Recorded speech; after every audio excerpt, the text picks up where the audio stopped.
A very good evening and a warm welcome to State of Business on Art Television.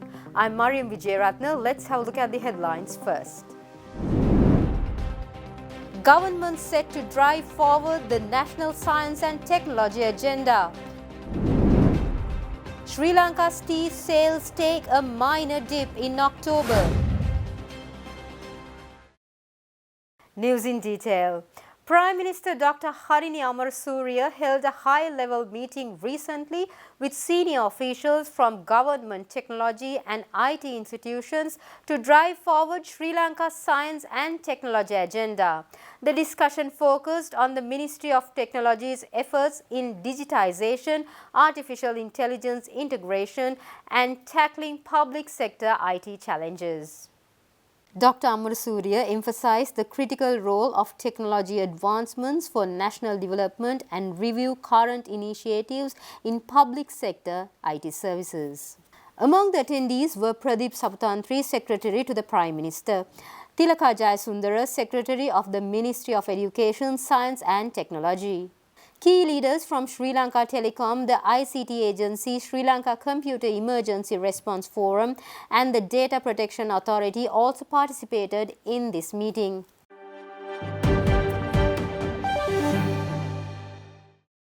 Sri Lanka's national tea sales average for October has experienced a slight decline, settling at over 1,172 rupees or over $4 per kilogram. This marks a drop of over 35 rupees and $0.02 compared to September's average.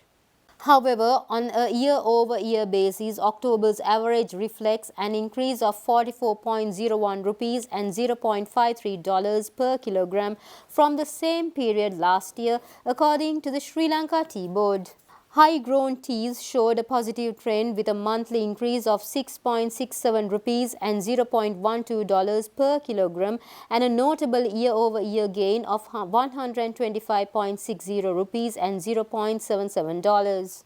Medium-grown tea experienced a mixed month-on-month performance, declining by 23.46 rupees but edging up by $0.01.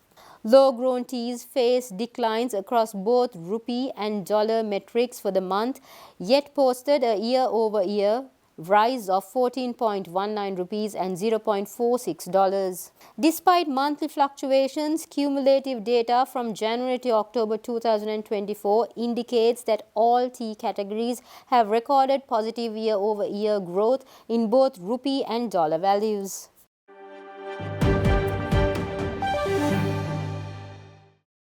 In response to Sri Lanka's medium risk rating for money laundering and terrorist financing, including activities involving NGOs, the National NGO Secretariat has taken a significant step.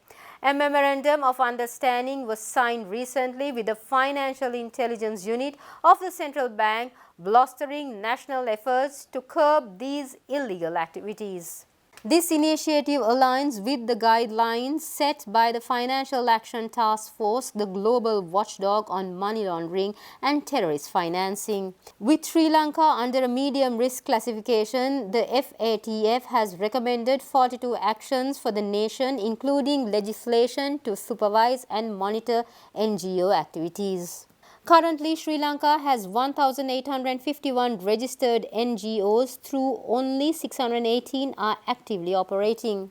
The central bank governor Nandalal Weerasinghe emphasized that FATF will review Sri Lanka's progress next April. The new legislation under consideration aims to identify and prevent suspicious transactions within NGOs, promoting transparency and accountability in the sector.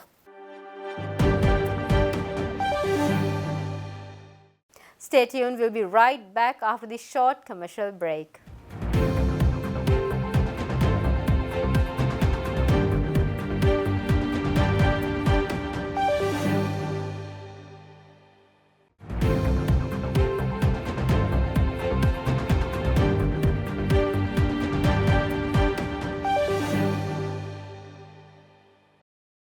Welcome back after the break. Chief Innovation Officer of the National Innovation Agency, Professor Ajit Dialvis, said that data provision should be handled responsibly in order for Sri Lanka to improve its standing on the Global Innovation Index. Professor Ajit Dialvis said this speaking at the country launch of the Global Innovation Index 2024 held at the Institute of Policy Studies premises earlier this week. Though the WIPO has calculated for the globe how many trillions that are coming from social entrepreneurs, at this stage we are not aware exactly of the true contribution of the Sri Lankan social entrepreneur and their real innovativeness. That's something we do not know as a whole. So an aspect we understand needs attention across almost all GII indicators, and you will see why. And that is why we are moving on with a data wall to project Sri Lanka justifiably to the outside. As NIA has a mandate under the statute to deliver on Sri Lanka's position in GII, we have seen the importance to dive into a responsible data provision. It's very important. We highlighted this in our first national launch, and we're happy to see some changes taking place, but it's also our responsibility to ensure that we moved into the right position. We are keen that no noise seriously interfere with relevant data, and that is to be achieved with committed collaboration, where for each data set, a strong link would be identified and developed. At this juncture, we are looking at having the challenge of making interest payment on debt amounting to about 6 to 7% of GDP till about 28, 29. From there, the other payments will also kick in. And we see only innovation as the key for making progress in developing cash flows. Speaking further at the event, Professor Ajit Dialvis said that the National Innovation Agency is working to enable Colombo as an innovation city and make the Homagama and Pitipana area Sri Lanka's first innovation cluster. Professor Alvis said that by design and development, an intense cluster is taking shape in that area, bringing together universities and various research institutions. The GII, in addition to ranking nations, also identifies innovation clusters. Not just a nation report card, they look at specific clusters, maybe like cities, innovation hotspots for that particular nation. And Sri Lanka is not represented in the latter at all. So most closer to us is Bengaluru or the Bangalore in India. And the next is like Shenzhen. That is another challenge that is in front of NIA is in collaboration, looking at enabling the position of Colombo to be an innovation city. Remember, Colombo is the only Ramsar wetland city. Most of us are not aware of it. In this time of eco-innovation, it's very important for us to know. This is something we are missing in translating into action. Colombo is an innovation city, and Homagama Pittipan area to be Sri Lanka's first innovation cluster. As you can see, by design and development, there have been a cluster, an intense cluster is actually taking shape at Homagama Pitipana. From the Institute of Nanotechnology, the Institute of Biotechnology, to the Defense Research and the Metrology and the Data Center for the Green Data Center, and 3 universities. And there is a cluster that is, that's exactly what we need to strengthen.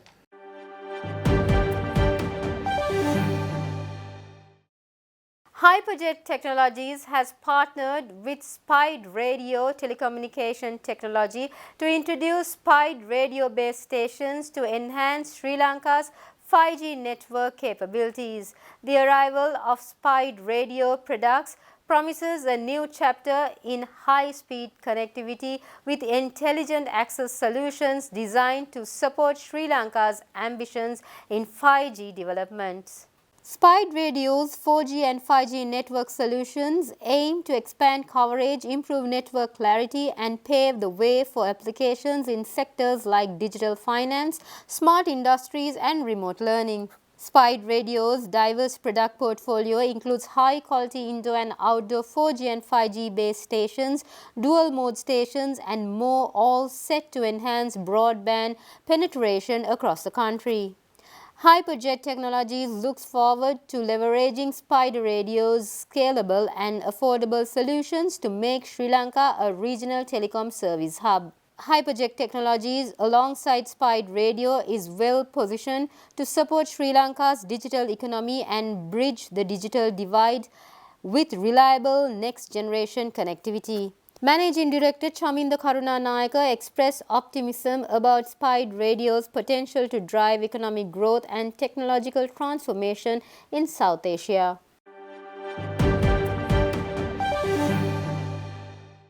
Stay tuned, we'll be right back with the stock updates.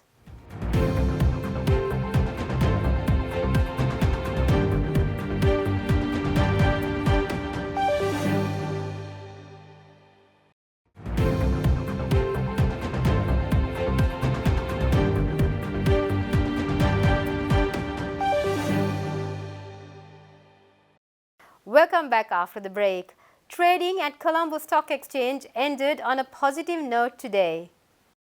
The all-share price index gained by 72.67 points to close at 12,800.46, and the S&P SL 20 gained by 7.50 points to close at 3,831.27. The turnover was 2 billion rupees and over 77 million shares were traded. Up next are Forex rates.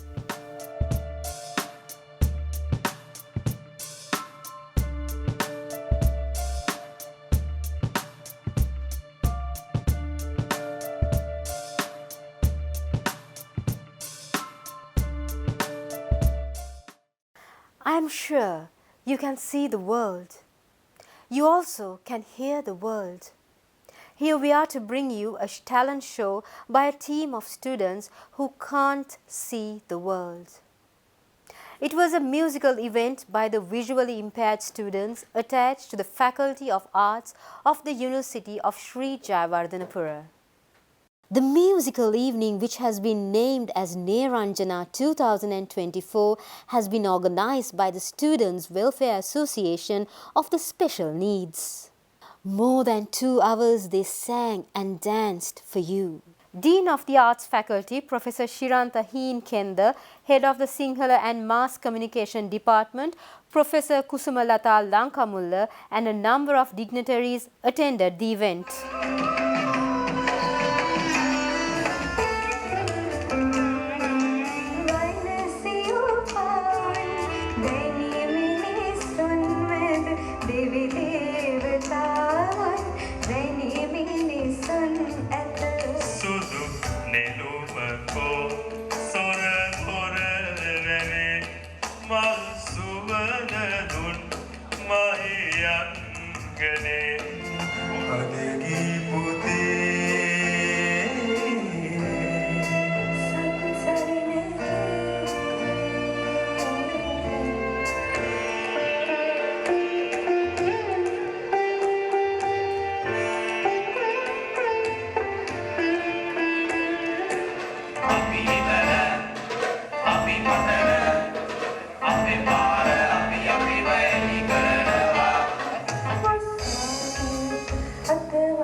That's all we have for tonight. For this and more, subscribe to our channel on YouTube and follow us on Facebook. Have a great weekend. Take care. Good night.